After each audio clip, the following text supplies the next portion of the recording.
ಜಗತ್ತಿನ ಇತಿಹಾಸದಲ್ಲಿ ಸೃಷ್ಟಿ ವಿಕಾಸದ ಒಂದು ಪ್ರಕ್ರಿಯೆಯಲ್ಲಿ ನಮಗೆ ದೊಡ್ಡದಾಗಿ ದೊರಕಿರ್ತಕ್ಕಂಥ ಒಂದು ಬಹುದೊಡ್ಡ ಕಾಣಿಕೆ ಅಂತಂದ್ರೆ ನಮ್ಮ ಭಾಷೆಗಳು.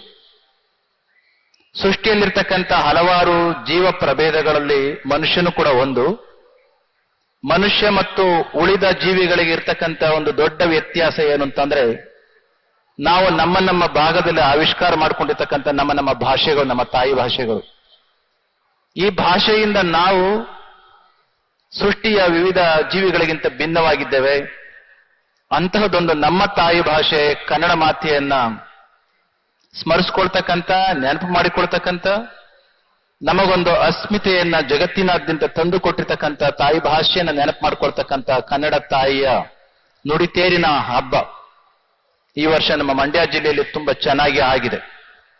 ನಮ್ಮ ಪೂಜ್ಯ ಗುರುಗಳಿಗೆ, ದೊಡ್ಡವರಿಗೆ ಕೇಳ್ತಿದ್ರು, ಭಾಷೆಯನ್ನ ಯಾವ ರೀತಿ ಬೆಳೆಸ್ಬೇಕು ಅಂತಂದ್ರೆ ಗುರುಗಳು ಒಂದೇ ಮಾತನ್ನು ಹೇಳ್ತಿದ್ರು, ಭಾಷೆಯನ್ನ ಬೆಳೆಸ್ಲಿಕ್ಕೆ ದೊಡ್ಡ ಶ್ರಮ ಪಡಬೇಕಾದ ಅವಶ್ಯಕತೆ ಇಲ್ಲ, ಅದನ್ನ ಬಳಸಿದ್ರೆ ಸಾಕು ಭಾಷೆ ಬೆಳೆಯುತ್ತೆ ಅಂತ. 1800 ವರ್ಷಗಳಷ್ಟು ಇತಿಹಾಸವುಳ್ಳಂತ ನಮ್ಮ ಭಾಷೆಗೆ ಮೊದಲ ಜ್ಞಾನಪೀಠ ಪ್ರಶಸ್ತಿಯನ್ನು ತಂದುಕೊಟ್ಟಂತ ನಮ್ಮ ಕುವೆಂಪು ಅವರು ತಮ್ಮ ಸಾಹಿತ್ಯ ಯಾತ್ರೆಯನ್ನ ಪ್ರಾರಂಭಿಸಿದ್ದೇ ಆಂಗ್ಲ ಮಾಧ್ಯಮದಿಂದ. ಅವರು ತುಂಬಾ ಚಿಕ್ಕ ವಯಸ್ಸಿನಲ್ಲಿ ಬರೆದಂತ ಬಿಗಿನರ್ಸ್ ಮ್ಯೂಸ್ ಒಂದು ಸಣ್ಣ ಕವನ ಸಂಕಲನವನ್ನ ಅಂದಿಗೆ ಭೇಟಿ ಕೊಟ್ಟಿದ್ದಂತ ಜೇಮ್ಸ್ ಕಜಿನ್ ಅವರಿಗೆ ತೋರಿಸಿದಾಗ ಹೊಗಳಿಕೆ ನಿರೀಕ್ಷೆಯಲ್ಲಿದ್ದಂತ ಪುಟ್ಟಪ್ಪನವರಿಗೆ, ಇನ್ನೂ ಕುವೆಂಪು ಅವರು ಆಗಿರ್ಲಿಲ್ಲ ಆಗ, ಪುಟ್ಟಪ್ಪನವರಿಗೆ ನಿರಾಶೆ ಕಾದಿತ್ತು. ಅವರು ಇಂದು ನಾವೆಲ್ಲರೂ ಕೂಡ ನಮ್ಮ ಮಕ್ಕಳಿಗೆ ಹೇಳುವ ರೀತಿಯಲ್ಲಿ ಅಂದು ಕುವೆಂಪು ಪುಟ್ಟಪ್ಪನವರಿಗೆ ಹೇಳಿದ್ರಂತೆ, ನೀನು ನಿನ್ನ ಭಾಷೆಯಲ್ಲಿ ಬರಿ, ನಿನಗಿರ್ತಕ್ಕಂಥ ಶಕ್ತಿಯಲ್ಲಿ ನೀನು ನಿನ್ನ ಮಾತೃಭಾಷೆಯಲ್ಲಿ ಬರೆದದ್ದೇ ಆದ್ರೆ ಭಾವನೆಗಳನ್ನ ವ್ಯಕ್ತ ಮಾಡ್ಲಿಕ್ಕೆ ಅನುಕೂಲ ಆಗುತ್ತೆ. ಪುಟ್ಟಪ್ಪನವರು ಅವತ್ತಿಗೆ ಹೇಳಿದ್ರಂತೆ, ನನ್ನ ಭಾಷೆಯಲ್ಲಿ ಶಬ್ದ ಸಂಗ್ರಹ ಜಾಸ್ತಿ ಇಲ್ಲ, ಛಂದಸ್ಸುಗಳಿಲ್ಲ, ಬೇರೆ ಬೇರೆ ಸಮಸ್ಯೆಗಳಿದಾವೆ, ಲಿಮಿಟೇಷನ್ಸ್ ಇದೆ ಅಂತ ಹೇಳಿದಾಗ ಜೇಮ್ಸ್ ಕಜಿನ್ ಐರಿಷ್ ಕವಿ ಪುಟ್ಟಪ್ಪನವ್ರಿಗೆ ಅವತ್ತು ಹೇಳಿದ್ರಂತೆ, ಯಾವ ಭಾಷೆಯೂ ತಾನಾಗಿ ಶ್ರೇಷ್ಠ ಆಗಲಿಕ್ಕೆ ಸಾಧ್ಯತೆ ಇಲ್ಲ, ಆ ಭಾಷೆಗೆ ಒಂದು ಹೊಸತನವನ್ನ, ಹೊಸ ಶಬ್ದಗಳನ್ನ, ಹೊಸ ಛಂದಸ್ಸನ್ನ ತಂದು ಕೊಡ್ತಕ್ಕಂಥ ಒಬ್ಬ ಶ್ರೇಷ್ಠ ವ್ಯಕ್ತಿ ಬಂದದ್ದೇ ಆದ್ರೆ ಭಾಷೆ ತನಗೆ ತಾನೇ ಬೆಳೆಯುತ್ತೆ ಅಂತ. ನಂತರದಲ್ಲಿ ಆದದ್ದು ಇತಿಹಾಸ.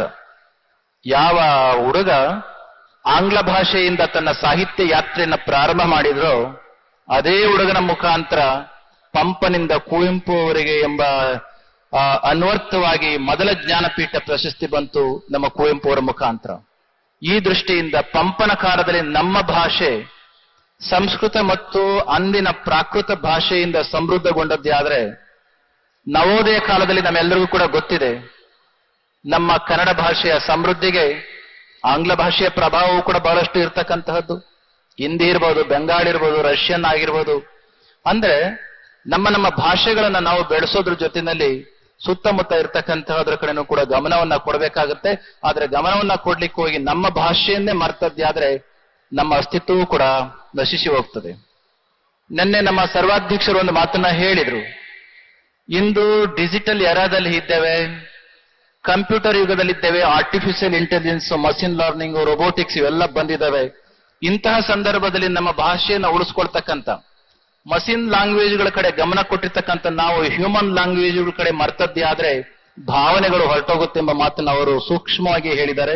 ಹೌದು, ಇದುವರೆಗೂ ಕೂಡ ಡಿಜಿಟಲ್ ಯುಗದಲ್ಲಿರ್ತಕ್ಕಂಥ ನಾವುಗಳು ನಮ್ಮ ಕನ್ನಡ ಭಾಷೆ ಡಿಜಿಟಲ್ ಯುಗದಲ್ಲಿ ಬರೀ ಇಂಗ್ಲಿಷ್ ಮಯ ಆಗಿ ಹೋಗುತ್ತೆ ನಿಮ್ಮ ಒಂದು ಭಯ ಏನಿತ್ತಲ್ಲ, ಈಗ ಅದೇ ಡಿಜಿಟಲ್ ಮುಖಾಂತರ ನಾವು ಟೈಪ್ ಮಾಡ್ಲಿಕ್ಕೆ ಈಸಿ ಇದೆ. ಕನ್ನಡವನ್ನ ಟೈಪ್ ಮಾಡ್ಲಿಕ್ಕೆ ಆಗ್ಲಿಲ್ಲ ಅಂತಂದ್ರೆ ಮಾತನಾಡಿದ್ರೆ ಸಾಕು, ಕನ್ನಡದಲ್ಲಿ ಅದೇ ಟೈಪ್ ಆಗ್ತಕ್ಕಂತಹದ್ದು.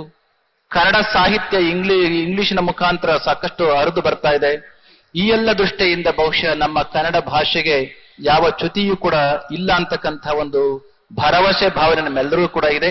ಇಂತಹ ಹೊತ್ತಿನಲ್ಲಿ ಪ್ರತಿ ವರ್ಷದಂತೆ ಈ ವರ್ಷವೂ ಕೂಡ ಮಾಡಿರ್ತಕ್ಕಂಥ ನಮ್ಮ ಕನ್ನಡ 87ನೇ ಸಾಹಿತ್ಯ ಸಮ್ಮೇಳನ ಎಲ್ಲರ ಸಹಕಾರದೊಂದಿಗೆ ತುಂಬಾ ಸಮೃದ್ಧವಾಗಿ, ಅರ್ಥಪೂರ್ಣವಾಗಿ ಮೂಡಿ ಬಂದಿದೆ. ಇಂತಹ ಹೊತ್ತಿನಲ್ಲಿ ನಾವು ನೀವೆಲ್ಲರೂ ಕೂಡ ಕನ್ನಡ ಭಾಷೆಯನ್ನ ಬೆಳೆಸ್ತಕ್ಕಂಥ ಕೆಲಸವನ್ನ ಮಾಡೋಣ ಅಂತ ಹೇಳ್ತಾ ಇಂದಿನ ನಮ್ಮ ಈ ಕಾರ್ಯಕ್ರಮಕ್ಕೆ ಅಮೆರಿಕದಿಂದ ಅಕ್ಕ ಸಮ್ಮೇಳನದವರು ಬಂದಿದ್ದಾರೆ, ಇಂಗ್ಲೆಂಡ್ನಿಂದ ಬಂದಿದ್ದಾರೆ, ಬೇರೆ ಬೇರೆ ದೇಶಗಳಿಂದ ಬಂದಿದ್ದಾರೆ, ನಮ್ಮ ದೇಶದ ಬೇರೆ ಬೇರೆ ಕನ್ನಡ ಜಿಲ್ಲೆ ರಾಜ್ಯಗಳಿಂದ ಬಂದಿದ್ದಾರೆ. ಈಗ ತಾನೇ ಐಐಟಿಯನ್ನ ಕೇಳ್ತಾ ಇದ್ರು ಕುಮಾರಣ್ಣವರಿಗೆ. ನಮ್ಮ ದೇಶದಲ್ಲಿರ್ತಕ್ಕಂಥ ಸಾಕಷ್ಟು ಐಐಟಿಗಳಲ್ಲಿ ಬೇರೆ ಬೇರೆ ರಾಜ್ಯಗಳಲ್ಲಿ ಆ ಐಐಟಿಗಳಲ್ಲಿ ಕನ್ನಡ ಸಂಘಗಳನ್ನ ನಮ್ಮ ಮಕ್ಕಳು ಇಲ್ಲಿಂದ ಓದೋರು ಸಂಘಗಳನ್ನ ಸ್ಥಾಪನೆ ಮಾಡಿಕೊಂಡು ಕನ್ನಡವನ್ನ ಬೆಳೆಸ್ತಕ್ಕಂಥ ಭಾಷೆಯನ್ನ ಉಳಿಸ್ತಕ್ಕಂಥ ಕೆಲಸವನ್ನ ಖಂಡಿತ ಅವರು ಮಾಡ್ತಾ ಇದ್ದಾರೆ. ಇಂತಹ ಕ್ರಿಯೆಗಳು ಎಲ್ಲಾ ಕಡೆ ಕೂಡ ಆಗ್ಲಿ ಅಂತ ಹೇಳಿ ನಿನ್ನೆ ಮುಖ್ಯಮಂತ್ರಿಗಳು ಉದ್ಘಾಟಿಸಿದ ಈ ಕಾರ್ಯಕ್ರಮ ಜೈ ಭಾರತ ಜನನಿಯ ತನುಜಾತೆ ಜಯ ಹೇ ಕರ್ನಾಟಕ ಮಾತೆ ಮಾತು, ಜೊತೆಗೆ ಬಾರಿಸು ಕನ್ನಡ ಡಿಮ್ ಡಿಮುವ ಮುಖ್ಯಮಂತ್ರಿಗಳು ಹೇಳಿದ್ರು.